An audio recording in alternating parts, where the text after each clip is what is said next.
ada dua perbuatan haram yang bila dua ini dilakukan oleh manusia yang nekat melanggar ketentuan Allah, maka bukan hanya menjadikan yang halal sulit dikerjakan, tapi sekaligus kata Allah, satu, merusak ibadahnya, dua, membuat malas sholatnya, dan yang ketiga, ini yang paling penting, mudah memiliki pribadi yang merusak dalam hidupnya.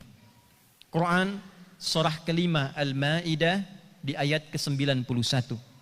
Innama yuridu syaitanu an yuqi'a bainakumul adawata wal baghdha'a fil khamri wal maisir wa yasuddakum an dzikrillahi wa anis salah fahal antum muntahun.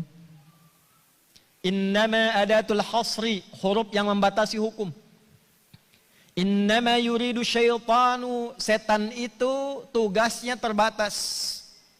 Yang paling inti berikut ini kata Allah. Jadi hati-hati.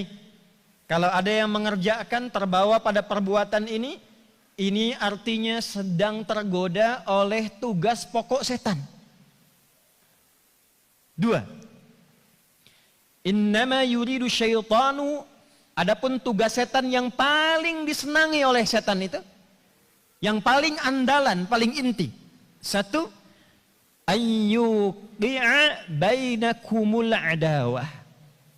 Menciptakan peluang permusuhan di antara kalian. Jadi kalau ada orang bermusuhan dengan sebab apapun, itu setan paling senang. Karena kalau sudah bermusuhan, itu pasti yang muncul iri hati. Kalau sudah bermusuhan, yang lahir dendam.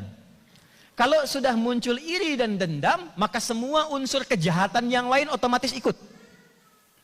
Orang iri hati tidurnya tidak akan nyaman. Itulah sebabnya kenapa kita baca Al-Falaq sebelum tidur selain An-Nas, salah satunya supaya berlindung kepada Allah dari sifat orang yang iri hati. Karena orang iri itu mau tidur pun masih terbawa. Dalam tidur pun mengigaunya masih membenci. Wa min syarri hasidin idza hasad. Maka unsur-unsur yang menjadikan seseorang bermusuhan itu yang paling disenangi oleh setan. Wal baghdha, dan amarah. Suami istri marahan, setan paling senang. Orang tua dengan anak timbul permusuhan, marahan, setan paling senang. Di masyarakat terjadinya kriminalitas, pembunuhan, perampokan, pembegalan, di antara faktor utamanya tidak lepas dari permusuhan dan amarah. Apa yang menyebabkan itu semua? Ternyata di zaman jahiliyah ada perbuatan yang mengantarkan kepada permusuhan dan amarah.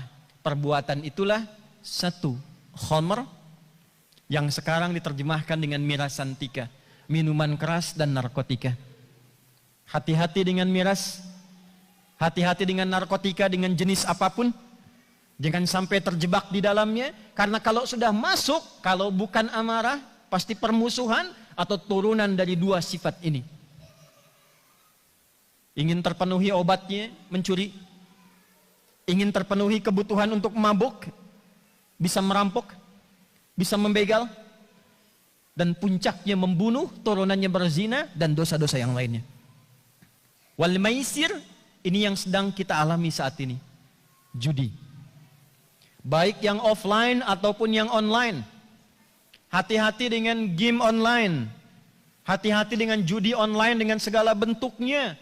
Karena kalau sudah terjebak ke dalamnya, itu yang paling disenangi oleh setan. Racunnya datang, walaupun kelihatannya kecil 5.000, tambah lagi, tak sadar mulai mencuri. Tak sadar uang belanja habis, muncul permusuhan antara suami dengan istri. Muncul permusuhan antara tetangga dengan yang lainnya.